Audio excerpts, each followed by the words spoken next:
हमारे इस online platform पर आपका हार्दिक स्वागत है। हम पढ़ रहे थे राजस्थान का इतिहास और हमने थोड़ा बहुत कुछ पढ़ ही लिया था और आज हम वापस शुरू करने जा रहे हैं।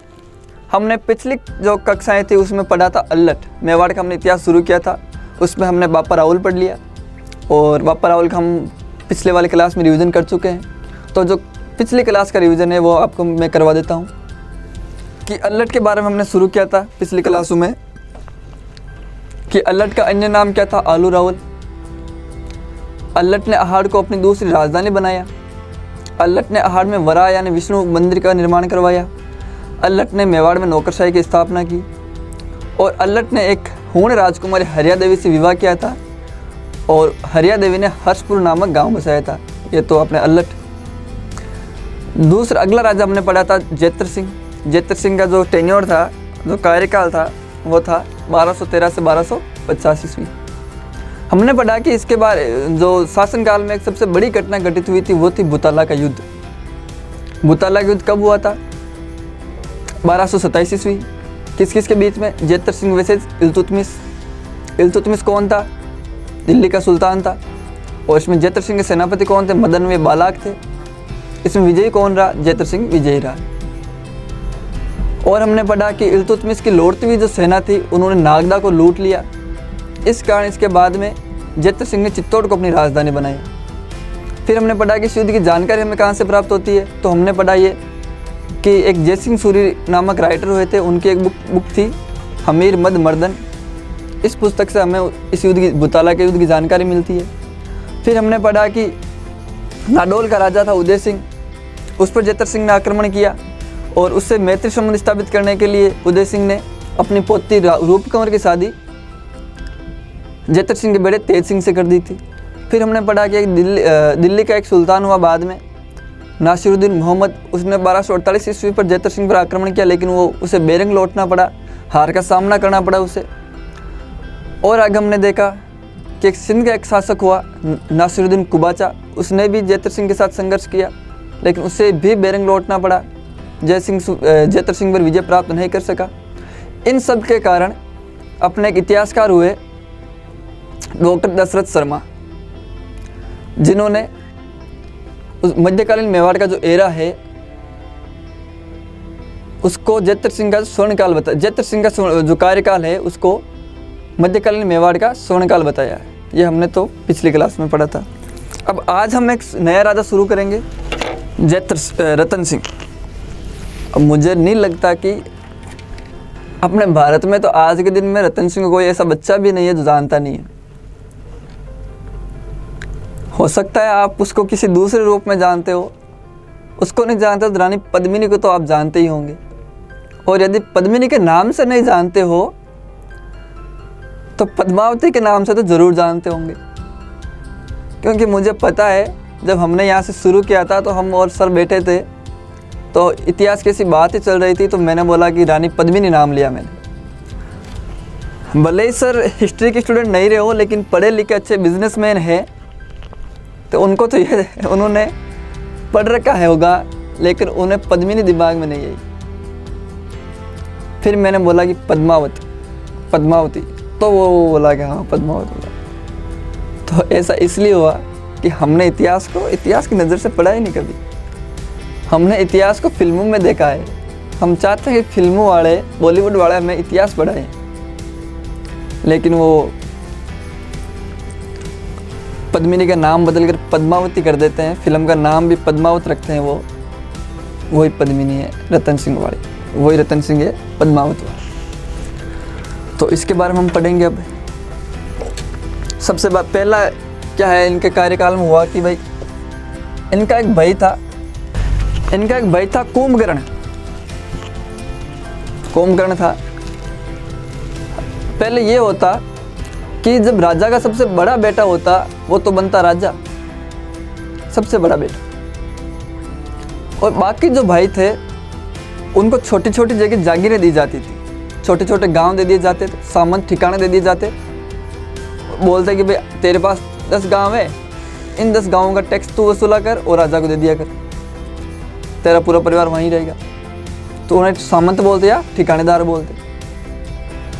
वैसे ही सबसे बड़ा बेटा तो था रतन सिंह समर सिंह का,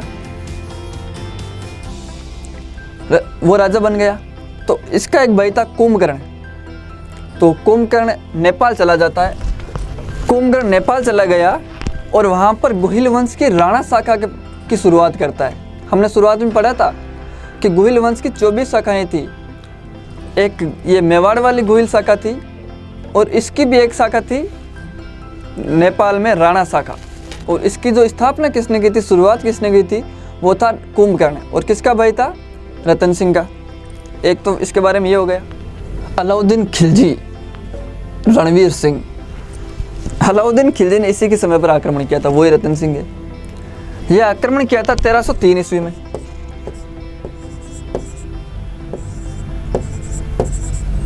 अब अलाउद्दीन खिलजी कहाँ का था, ये दिल्ली का सुल्तान था भाई, ध्यान रखना, दिल्ली का सुल्तान था। अब आक्रमण क्यों किया इसके बारे में हम जान लेते हैं। देखो, युद्ध करने का कारण क्या था, आक्रमण करने का कारण क्या था।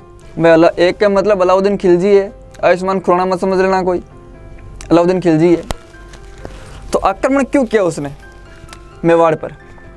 सबसे पहला कारण यही है कि अलाउद्दीन खिलजी की साम्राज्यवादी नीति। साम्राज्यवादी मतलब अपने साम्राज्य का विस्तार करना, अपने देश की सीमाओं को बढ़ाना। जहाँ मौका मिले आक्रमण किया, उस क्षेत्र को जीता, अपनी टेरिटरी में मिला लिया। अलाउद्दीन खिलजी उसी टाइप का आदमी था कि जब दिल्ली का वो शासक बना,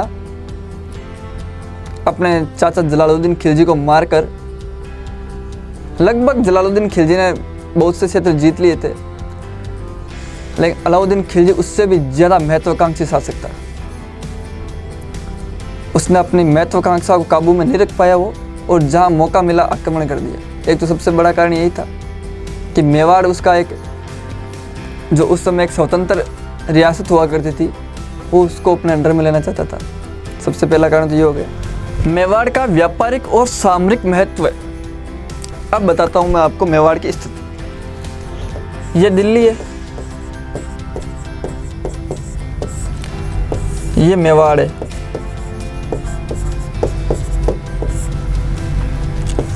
यहाँ पर गुजरात पड़ता है। तो हम सीधा सीधा मैप से देख लेते हैं पहले। राजस्थान मान लेना, ये ऐसा ही राजस्थान अपना। ये मेवाड़ वाला क्षेत्र है, यहाँ पर अपने नीचे गुजरात पड़ता है,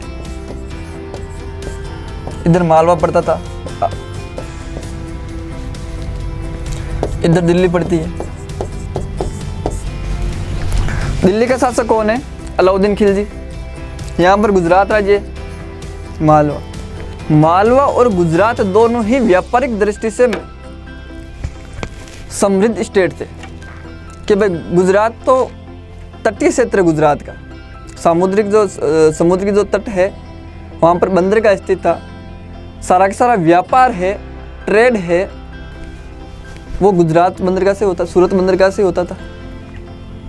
तो जो भी दिल्ली पर शासन करने के लिए राजा आता, उसका सबसे पहले यही उद्देश्य होता है, इसका वही मोटिव होता कि मैं सबसे पहले गुजरात पर अधिकार करूं, अपना गुजरात पर वर्चस्व स्थापित करूं। क्यों? क्योंकि सारा का सारा व्यापार किससे, कहाँ से होगा, गुजरात से होगा। मालवा कृषि के लिए जो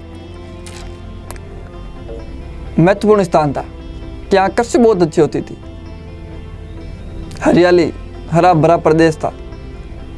तो जो भी शासक आता वो मालवा पर भी अपना अधिकार करना चाहता, यहाँ से बहुत सारा राजस्व प्राप्त करना चाहता था। अब इन दोनों पर अधिक वर्चस्व स्थापित करने के लिए अपने राजस्थान पर अधिकार जरूरी था करने के लिए। पूरा का पूरा जो रूट है दोनों का, मेवाड़ से होकर जाता कि भाई आपको गुजरात जाना है व्यापार करने के लिए, कुछ सामान खरीदने के लिए या सामान बेचने के लिए, तो कहाँ से होकर जाना पड़ेगा, किस रास्ते से होकर जाना पड़ेगा, मेवाड़ से होकर जाना पड़ेगा। मालवा जाना है तो मेवाड़ से होकर जाना पड़ता है। तो एक तो यही कारण था कि वो मेवाड़ पर वर्चस्व स्थापित करना चाहता और इसे अपना अधीन करना चाहता, कि इसका व्यापारिक महत्व होता। सामरिक अर्थ होता है युद्ध के दृष्टि से, कि भाई मेवाड़ में पूरा का पूरा पहाड़ी क्षेत्र है। मेवाड़ है जो बड़े बड़े किले हैं, छापेमार युद्ध आसानी से किया जा सकता है, अभेद्य यहाँ दुर्ग बने हुए हैं। तो इस प्रकार से ये सामरिक दृष्टि से भी महत्वपूर्ण था और व्यापार की दृष्टि से भी। एक तो ये हो गया कि भाई उसे गुजरात और मालवा पर अधिकार जो नियंत्रण स्थापित करने के लिए मेवाड़ को जीतना जरूरी था। एक तो ये हो गया। अगला है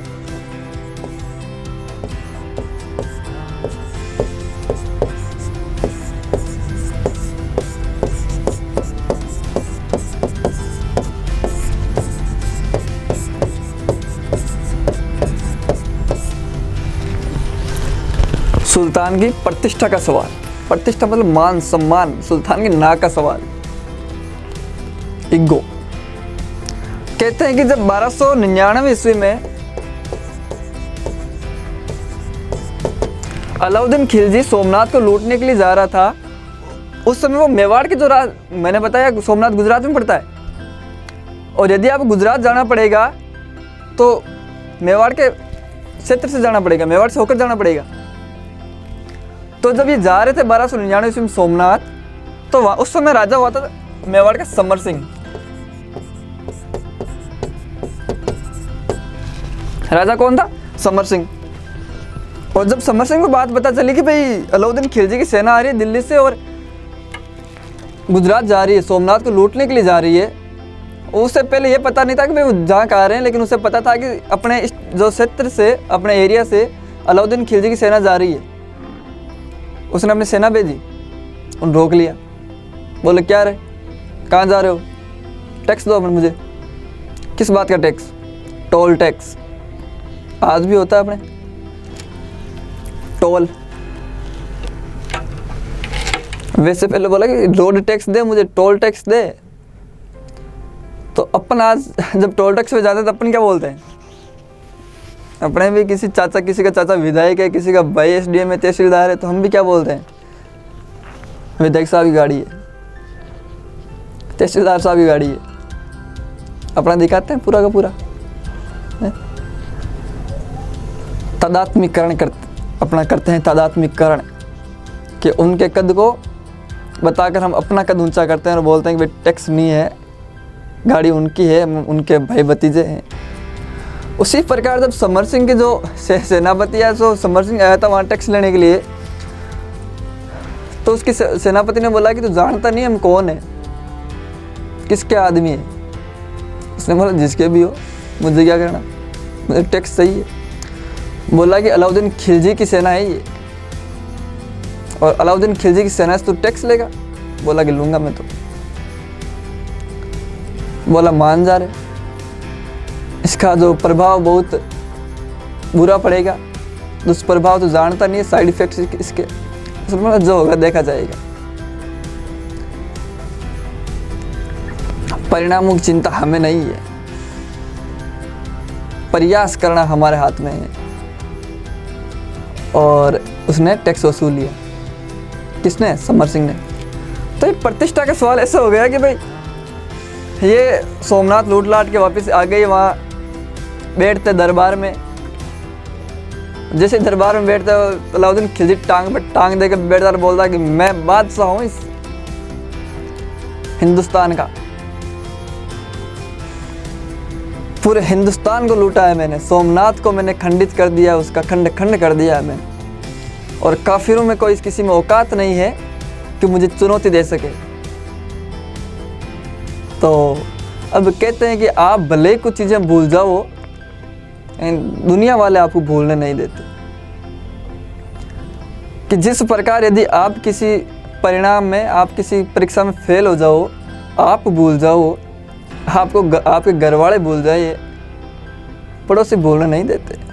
वो आके रोज डेली पूछेंगे क्या हुआ तेरे, उसका एग्जाम में क्या हुआ तेरे, रिजल्ट आया ना उसका।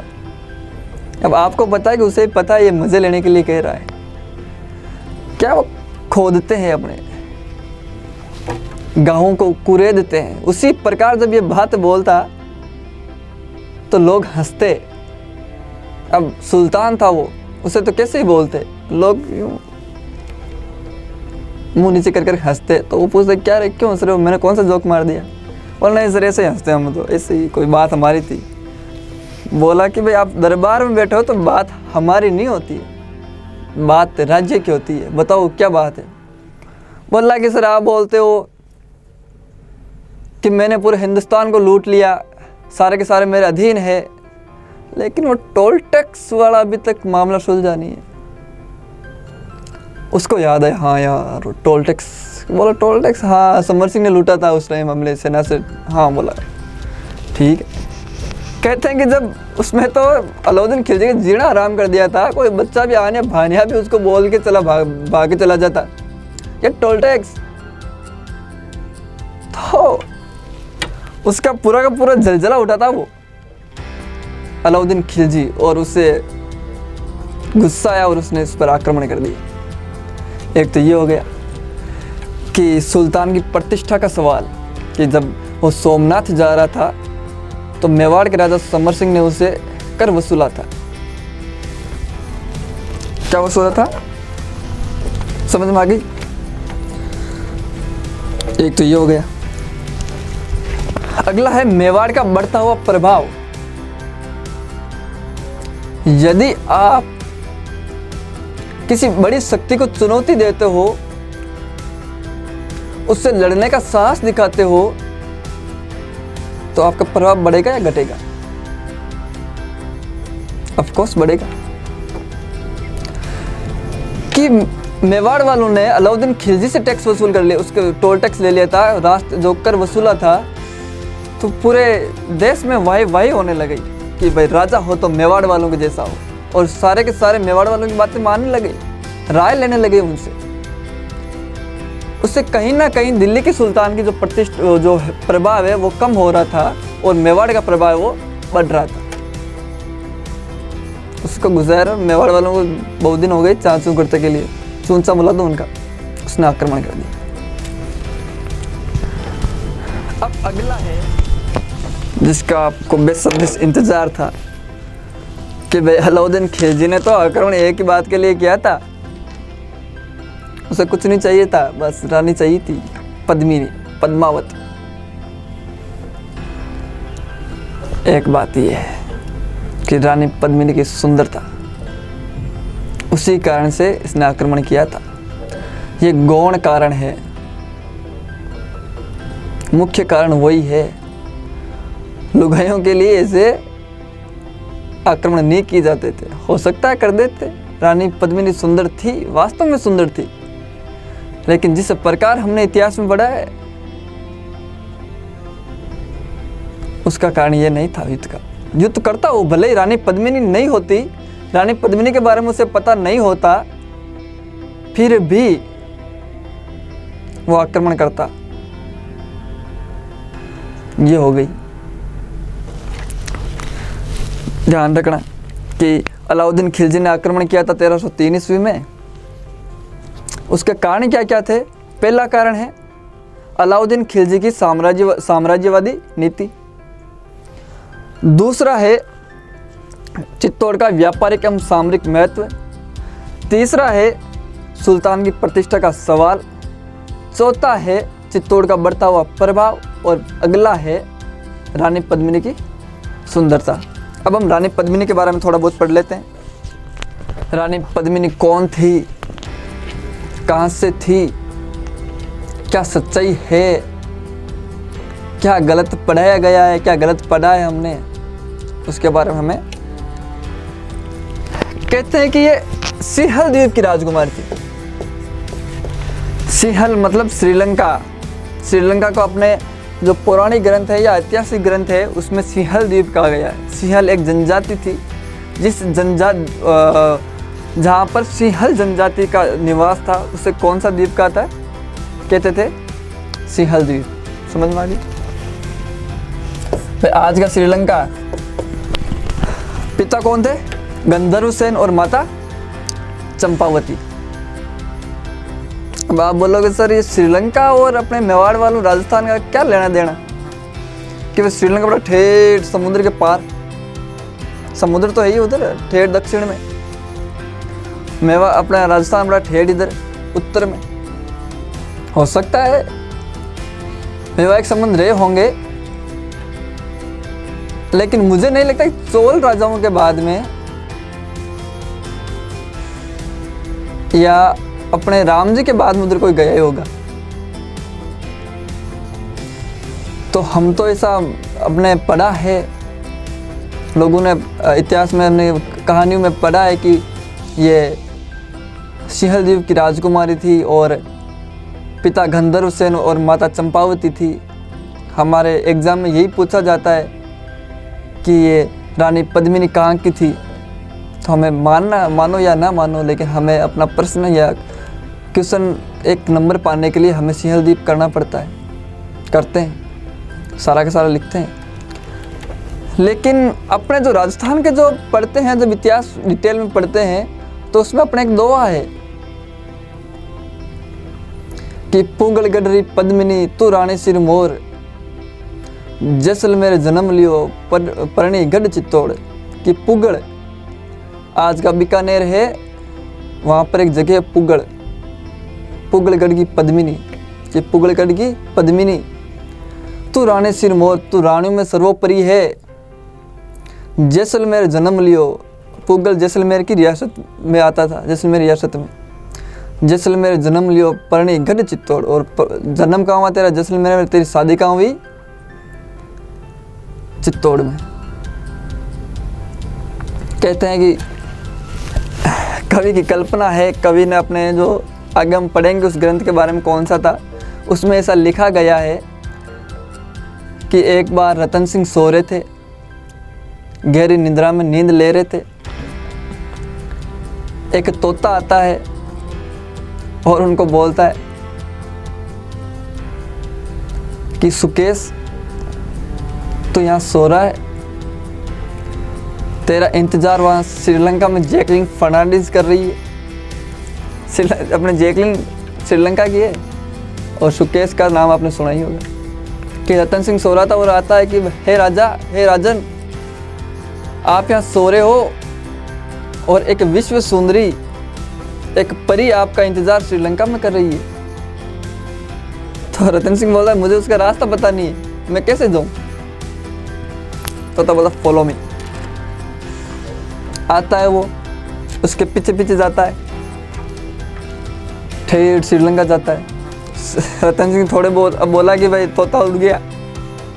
तोता ने बोला मेरा यही काम था, रास्ता मैंने दिखा दिया, मंजिल तुझे पानी, क्या करें अब? बोला थोड़े दिन तो रतन सिंह उनके पास थोड़े बहुत पैसे टक्के ले गए, सारा का सारा वो मालदा लेके वो थोड़े दिन रुके वहाँ, वो तो ख़त्म हो गया। अब क्या करें, खाने के दाने ही नहीं है, खाने के लाले पड़ रहे हैं। तो वैरागी बन गए, जोगी बन गए, भगवान धारण कर लिया, वहीं घूमते मांगते, महल में जाने का प्रयास करते, लेकिन सफलता मिली नहीं। एक बार वो घूम रहे थे और राजा गंधर्व सेन की नज़र उन पे पड़ी, और कहते हैं कि हीरे जौहरी को हीरे की पहचान पार क्या होता है, वो देखते ही पहचान जाता है कि ये असली है या नकली है। तो जैसे ही रतन सिंह को देखा और वो पहचान गए और उसको बुलाया कि हे युवक, तो इतना सुंदर है, सुशील है, कर्मठ है, जुझारू है, तो यार मांग के खा रहा है, तो जोगी तो नहीं लग रहा है, साधु तो नहीं लगता, तो किसी बड़े घराने का राजकुमार लगता है। रतन सिंह ने बोला सही पहचाना, सही पकड़े आप, मैं मेवाड़ का राजा रतन सिंह हूँ। तो यहाँ क्या करो, ऐसी हालत कैसे होगी आपकी, ऐसी दुर्दशा कैसे हुई? रतन सिंह बोलते इस दुर्दशा का जो निमित्त है वो आपके महल में है। हमारे महल में कैसे? आपकी पुत्री, आपकी राजकुमारी पद्मिनी, उससे शादी करने के लिए मैं आया हूँ। गंधर्व सेन खुश हुए, बोला कि आप इस उससे शादी करने के लिए आप जोगी बन के रह रहे हो, आप तो हमें एक निमंत्रण, एक पत्र लिख देते, हम खुद लेके आ जाते वहाँ। अब श्रीलंका को बताते कि हमारी क्या औकात है कि हम मेवाड़ से दुश्मनी मोहल्ले और मेवाड़ वाले हमें शादी के लिए बोले, हम मना कर दे। मेवाड़ के भाटे तिरते थे उस टाइम। दिन घड़ी दिन धोक आप हमारे आई यहाँ पर पावना बनोगे, तोड़ने बांधोगे। कहते हैं कि शादी हो गई, उसकी शादी हो गई और मेवाड़ आ गई। सब कुछ अच्छा चल रहा था। और कहते हैं कि एक दिन रानी पद्मिनी अपने कक्ष में बैठी थी, जुल्फ में सवार रही थी, और उसी समय एक ब्राह्मण राघव चेतन ने पद्मिनी को देख लिया और देखते ही धड़ाम से नीचे गिर गई। उसने देखा कि क्या हूर है, क्या नूर है, हूर की परी है। देखते ही बेहोश हो गया। इतने में रतन सिंह जी उधर से आ गए। रतन सिंह चोटे पकड़ी खड़ा गया, पंडित जी यहाँ क्या कर रहे हो? यहाँ आप रानी को ताड़ रहे हो खड़े खड़े। राघव चेतन का अब तो जो हो गया वो हो गया, अब देख लिया, अब तो नहीं देखा, हो नहीं सके। रतन सिंह ने कहा इसकी आपको, इस गुस्ताखी की आपको सजा मिलेगी। और सजा दी कि राघव चेतन का सर धड़ से अलग कर दिया जाए। तब लोगों ने समझाया, रानी पद्मिनी ने समझाया कि आपको ब्राह्मण हत्या का पाप लगेगा और अपने ब्राह्मणों को मारना पाप है, मनाही है, ब्राह्मणों को नहीं मार सकते हम। तो कहते हैं कि फिर क्या करें? तो बोला कि इसको देश निकाल दो, यहाँ से चित्तौड़ से बाहर निकाल दो। उसको चित्तौड़ से बाहर निकाल दिया। राघव चेतन इस बात से बहुत कुंठित हुआ, जलजला उठा, गुस्सा आया, और वो पढ़ लेके गया, संकल्प लेकर गया यहाँ से कि मैं चित्तौड़ को बर्बाद कर दूंगा।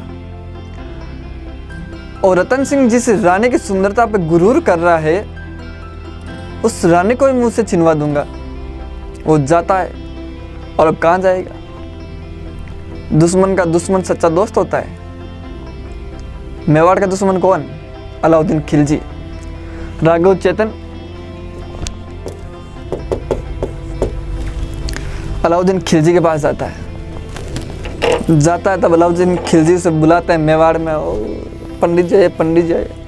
पहले होता था कि जो भी विद्वान जाता, राइटर जाता, राजदूत जाता, उनका बहुत अच्छे से सम्मान किया जाता, भले दुश्मन ही हो।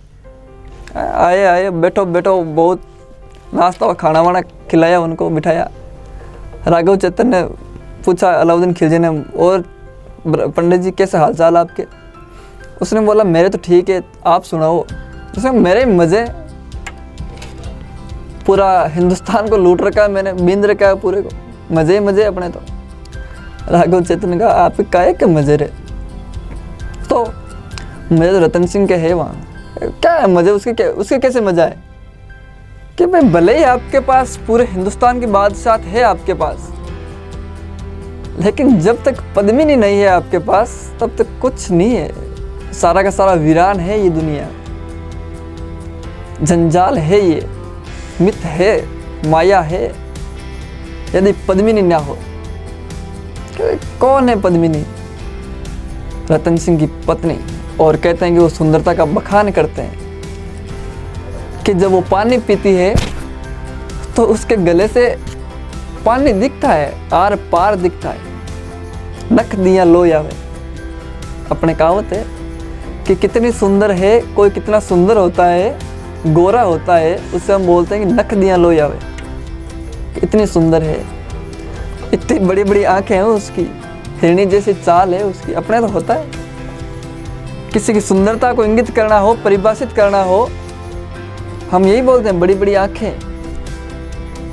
छोटी वाले सुंदर नहीं होते, ध्यान रखना।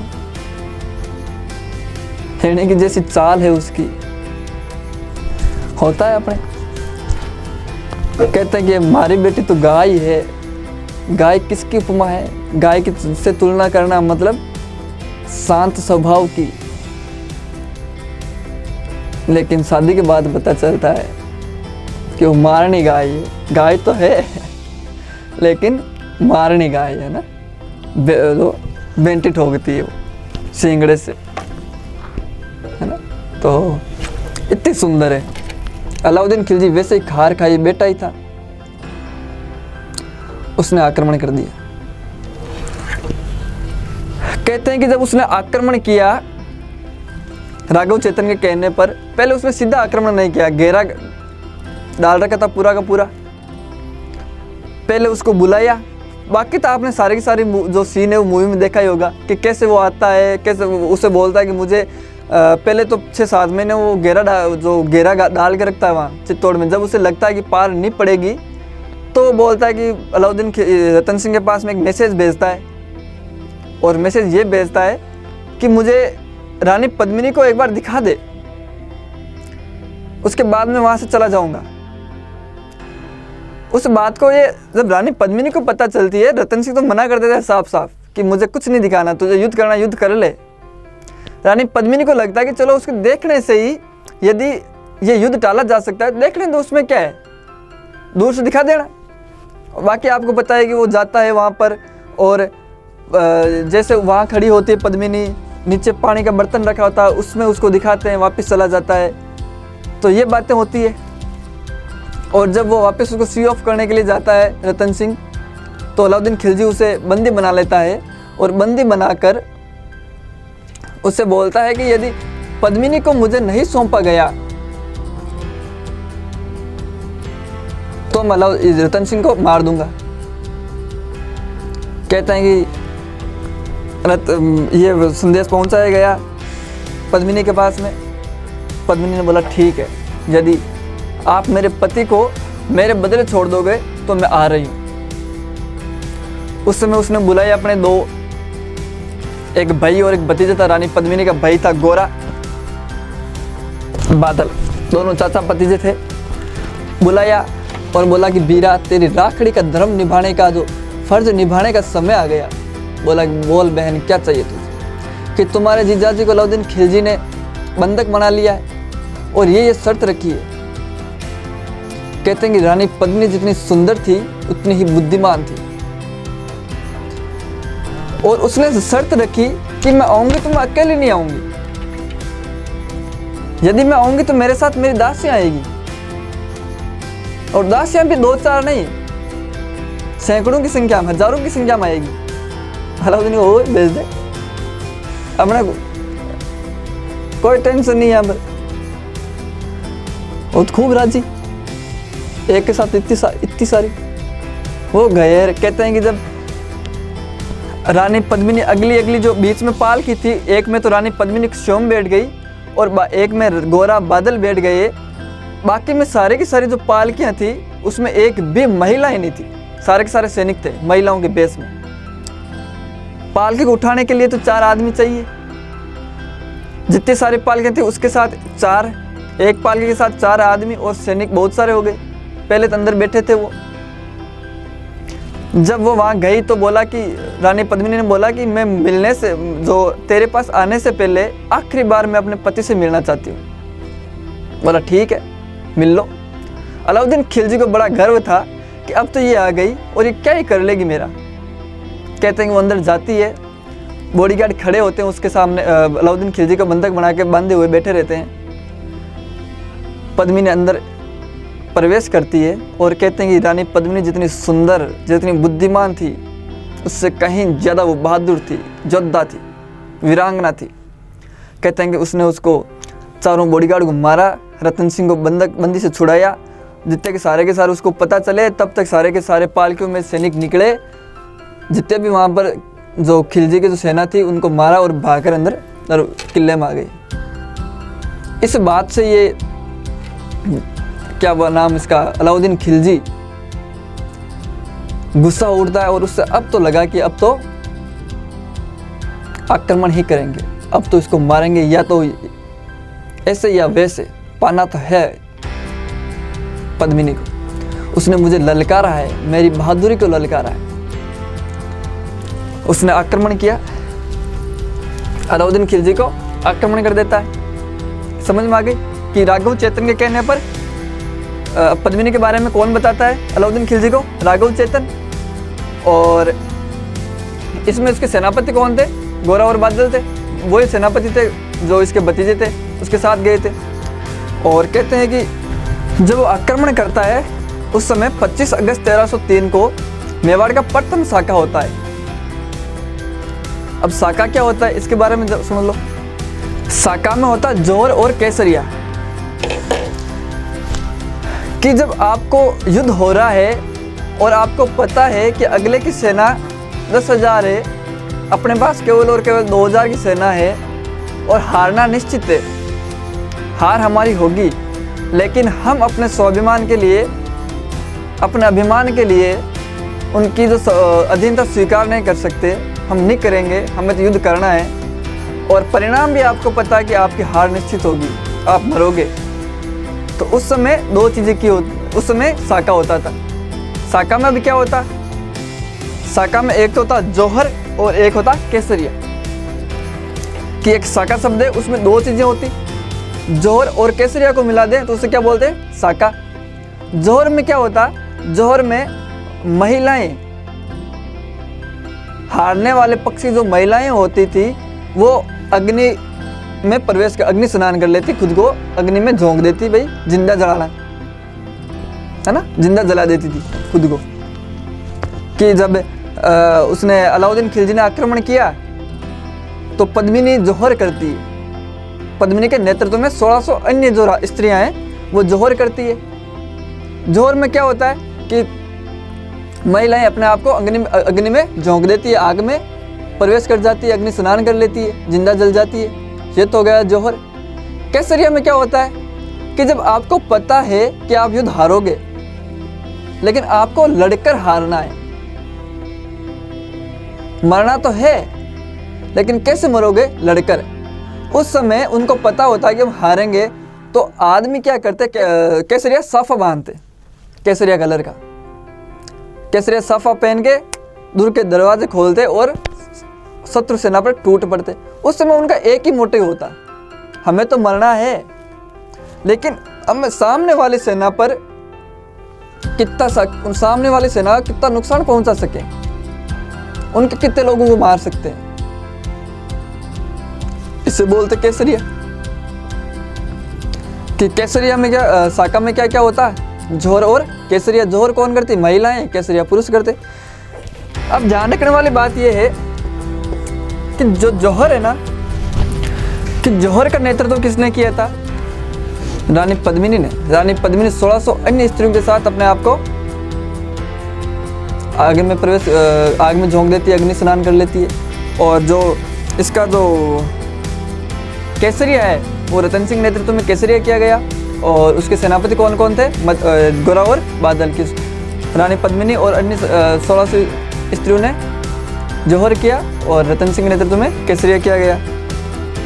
अब एक बात ये होगी, लेकिन हमारे आजकल अलग ट्रेंड चल रहा है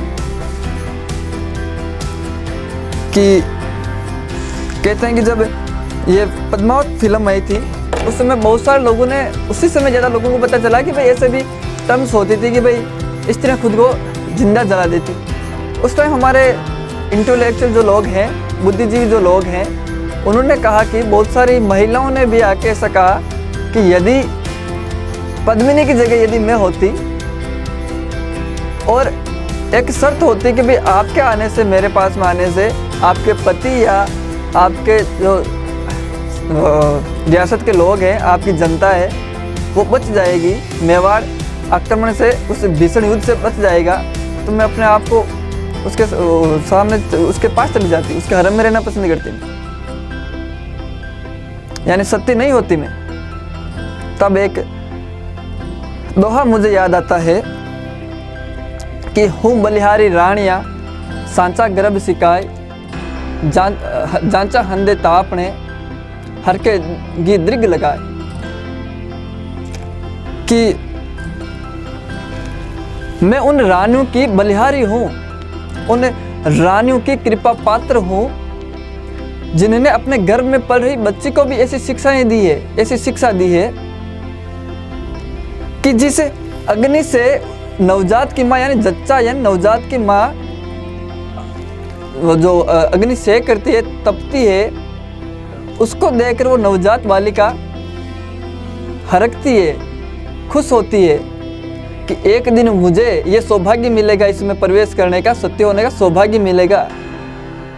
उस समय काल परिस्थिति के अकॉर्डिंग भले ही आज ये गलत हो सकता है, लेकिन उस समय वो महानतम कार्य था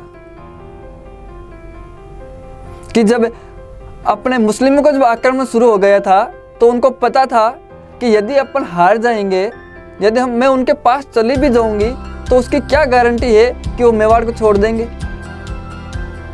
इसकी क्या गारंटी है कि अपने युद्ध हारने के बाद में वो मुझे एक रानी पटरानी की तरह रखेगा। इसकी क्या गारंटी है कि वो अन्य स्त्रियों के साथ बदतमीजी नहीं करेगा, उनके साथ जबरदस्ती नहीं करेगा। उनको पता था कि जब हार जाएंगे तो यहाँ पर वो आएंगे और वो जलाल ही कह सकते हैं आप, वो जलाल नोच लेगा, भूखे भेड़ियों की तरह टूट पड़ेंगे वो। उससे अच्छा है कि मैं अपने आप को अग्नि के हवाले कर दूं। उनका स्वाभिमान था कि मुझे मेरे पति के अलावा कोई छू नहीं सकता। पत्नी जो पतिव्रता नारी है, कैसे किसी अन्य के साथ वो जा सकती थी।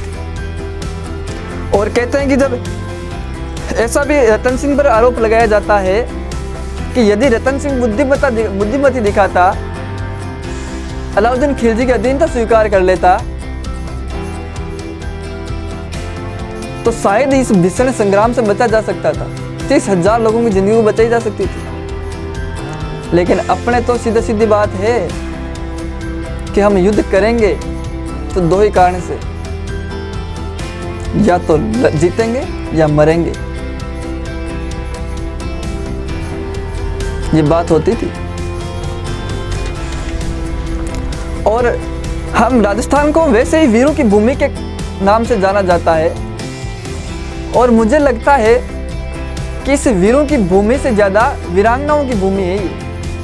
हम वीर थे, लेकिन उसका कारण ये था कि हमारी माताएं थी, हमारे पूर्वजों की जो माताएं थी वो उनसे भी ज़्यादा वीर थी, महिलाएं हमसे भी ज़्यादा वीर थी। एक अच्छा सा दोहा है सूर्यमल मिशन का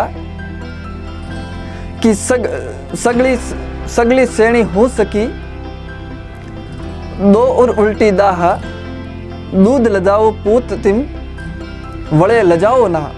कि है सखी, मुझे सब चीज़ें सब बातें सहन है, लेकिन दो बातें मेरी मुझे सहन नहीं है, मेरे हृदय को जलाती है।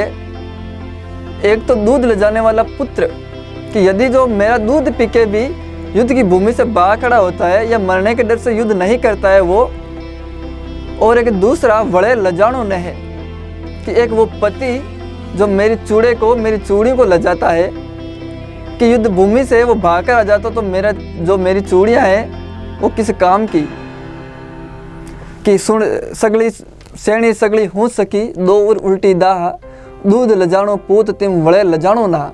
तो आपको क्या लगता है, यदि रतन सिंह युद्ध के लिए मना कर देता, उसकी अधीनता स्वीकार कर लेता, वो अपने घर में अपनी माता और पत्नी से आंखें मिला पाता, अपने भाई बंधु से वो कुछ बोल पाता?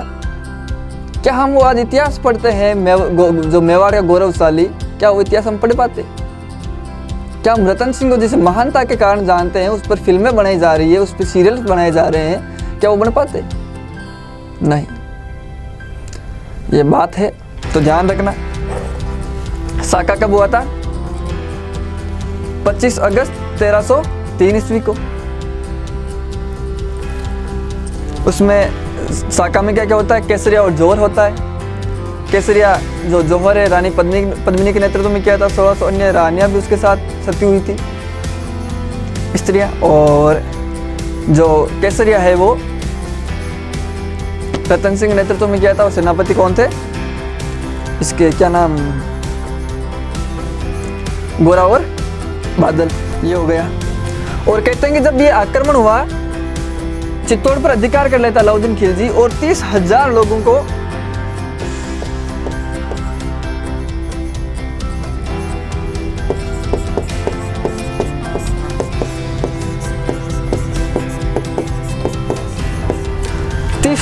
मासूम लोगों को कटवा देता है, कत्ले आम करवा देता है उनका।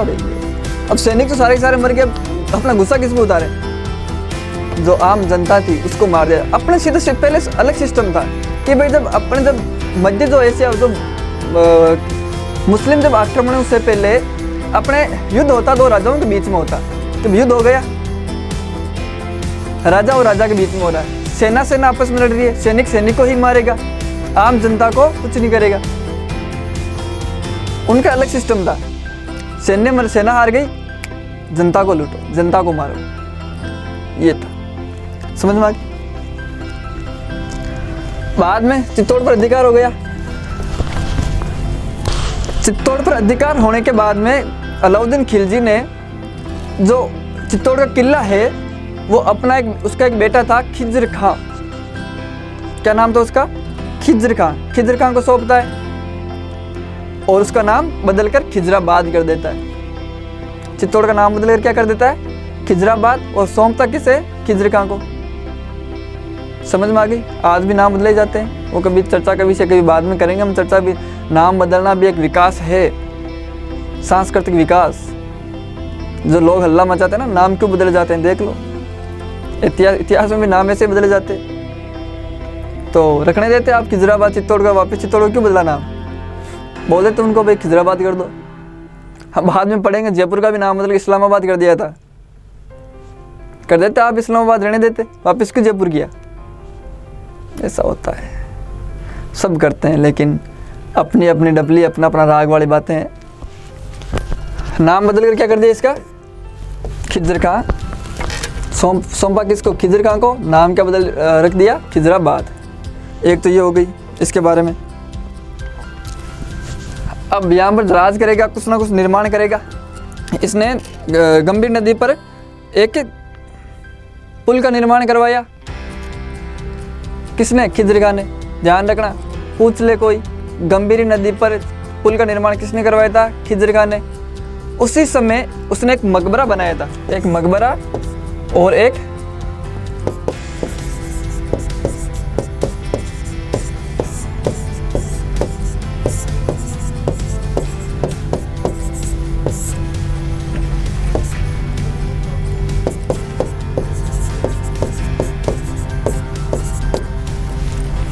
तेरह 1325 ईस्वी में उसने एक दाबाई पीर की दरगाह का निर्माण करवाया था। ध्यान रखना, यहाँ पर दाबाई पीर की दरगाह कहाँ पर? पूछ ले कोई, कहाँ पर है?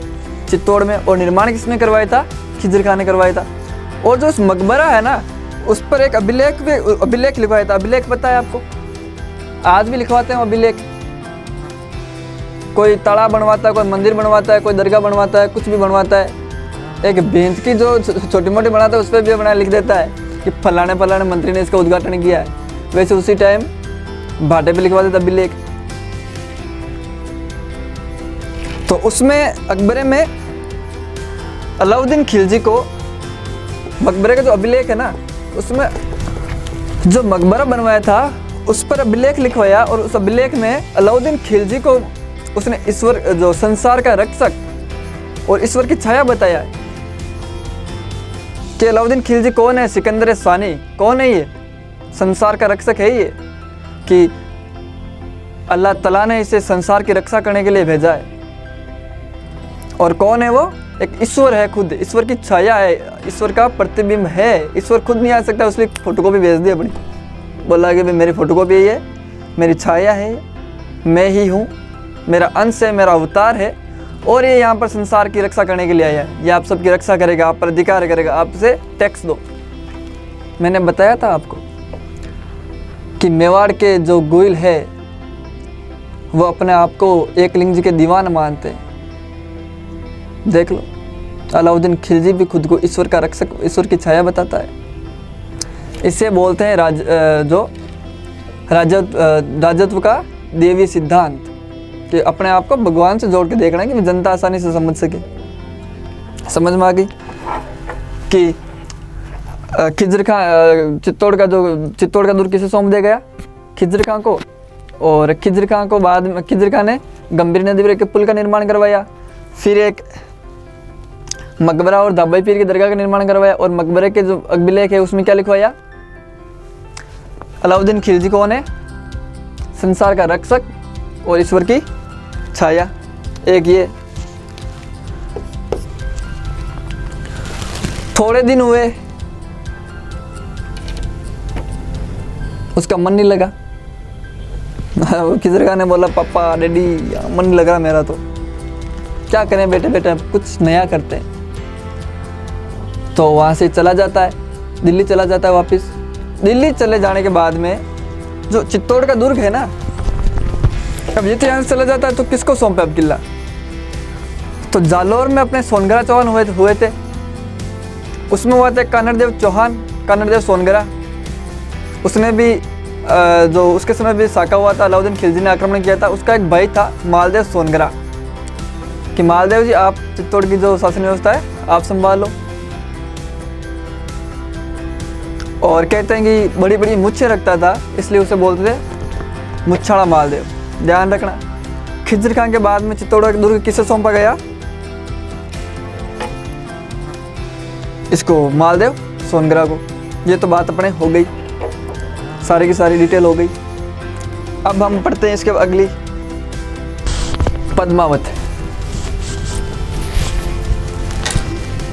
मूवी नहीं, ग्रंथ है। क्या नाम है ग्रंथ का? पद्मावत है। अब देखो इसके बारे में पढ़ते हैं। अब देखो, ये वही बुक है जिसके आधार पर हम कहानियाँ पढ़ते हैं, जिसके आधार पर हम बोलते हैं कि सिहलदेव की राजकुमारी थी, पिता गंधर्व सेन था, माता चंपावती थी, और एक तोता आता है चेतन सिंह को लेकर चला जाता है।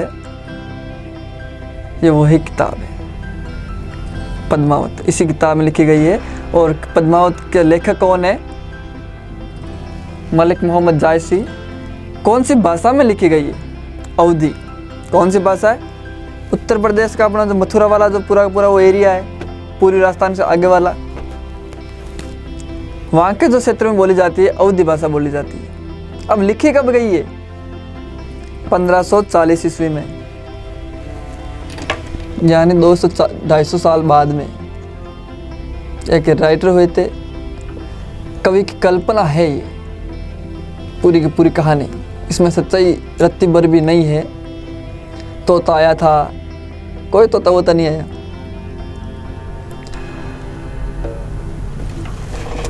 वो कल्पना करा, कहते हैं कि जहाँ नहा पहुँचे रवि वहाँ पहुँचे कवि। और हमने उस कल्पना को, उस कहानी को इतिहास मान लिया। अब आप कैसे बता सकते हो कि 240 साल बाद में, 250 साल बाद वो कहानी, हम एक बात, यदि हम कुछ बोलते हैं, कोई बात सुनते हैं, तो एक आदमी से 5वां दूसरे आदमी तक जाने के बाद में उसमें बात में करेक्शन हो जाते हैं, उसका भाव बदल जाता है, उसके कहने का तरीका बदल जाता है। तो 240 साल के बाद में एग्जैक्ट हिस्ट्री कैसे लिख सकता है वो? कुछ ज़्यादा सच्चाई नहीं है। अपने तो याद यही रखना है कि पद्मावत एक किताब है, याद रखना है। किसकी किताब है? मलिक मोहम्मद जायसी की। कौन सी भाषा में लिखी गई है? अवधी भाषा में लिखी गई है। कब लिखी गई? 1540 ईस्वी में। अब इसमें जो कहानी है ना, उस कहानी का समर्थन किसने किया था? भाई बाकी ने बोला नहीं, बहुत सारों ने बोला कि नहीं ये सही नहीं है, बहुत सारों ने बोला ठीक नहीं ये सही है। ऐसे कैसे? अब जिसने किसने विरोध किया और किसने इसका समर्थन किया, उनके बारे में देखते हैं। अपने घोड़े वाले बाबा कर्नल जेम्स टॉड और मोनोक्लेन से बोला नहीं भाई साहब, मलिक मोहम्मद जायसी ने सारा का सारा सही लिखा है, ऐसा ऐसा ही हुआ था, हम इसका समर्थन करते हैं। ठीक है। अब विरोध कौन करता है? अपने एक राइटर हुए, आधुनिक इतिहासकार हुए सूर्यमल मिश्र, वीर सतसई वाले, वो बोलते हैं नहीं भाई साहब बिल्कुल फर्जी बात है, इसमें बिल्कुल सच्चाई नहीं है, ऐसा कुछ नहीं हुआ था। हाँ, पद्मिनी जरूर हुई थी, हम उसके शौर्य को आज भी नतमस्तक हैं, प्रातः स्मरणीय है। वो वीरांगना थी, पूजनीय है। लेकिन ये कहानी कहना, ये पूरी की पूरी तोता मैना वाली बातें, ये कल्पना है। और हम उस मलिक मोहम्मद जायसी की जो कल्पना है उसके सामने नतमस्तक है, उनके उस कला को हम स्वीकार करते हैं, लेकिन ये कहानी को हम स्वीकार नहीं करते।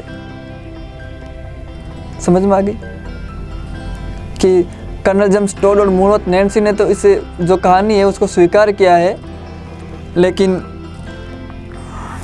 इसको क्या बोलते हैं, सूर्यमल मिश्र ने इसको स्वीकार नहीं किया। एक तो ये हो गई। एक है खजाइन उल फुतुह या तारीख अलई, एक ही किताब है।